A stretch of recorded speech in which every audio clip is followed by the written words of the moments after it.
Okay, aku buat ayat. Okay guys, so sekarang ni kita dapat free kick. Szoboszlai akan ambil ni guys. Okay, Szoboszlai akan ambil free kick sekarang ni.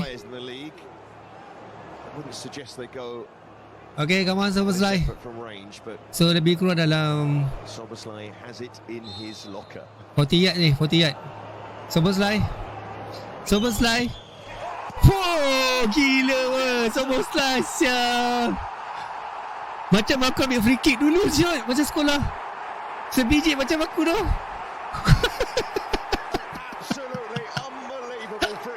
Terkejut tak?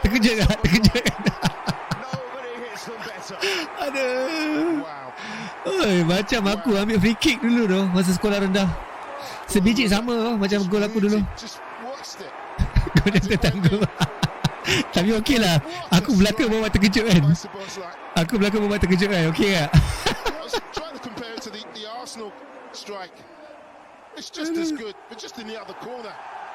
Oh, gila smart shot. Smart. Always easing away from Donnarumma. And when it goes in off the post, you know the keeper's got absolutely no chance. No point in diving. Tak, dia letak blok dua orang je ke? Dua orang, tiga orang. Tiga orang je dia letak blok. Apa benda lah.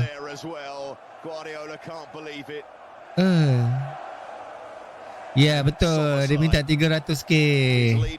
Sebab kontrak dia nak habis lah kan 2027 kan 2028 dia habis. 2028 kontrak dia habis.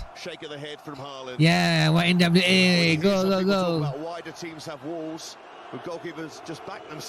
Aku kalau aku tengok channel Arab dia cepat sikit. Tapi kan Arab lah, korang tak tahu lah kan. Selamat. Itulah aku cakap. Erin, aku dah kata dah. Aku sebenarnya aku tak nak slot. Tapi masalahnya sekarang ni aku tak nak Liverpool kalah. Tahu.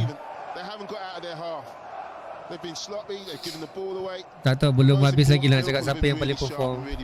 Sebab game masih lagi berjalan. Silap-silap dengan lagi City skor 2 ni kan. Baik aku jangan cakap apa-apa lagi. Sabar.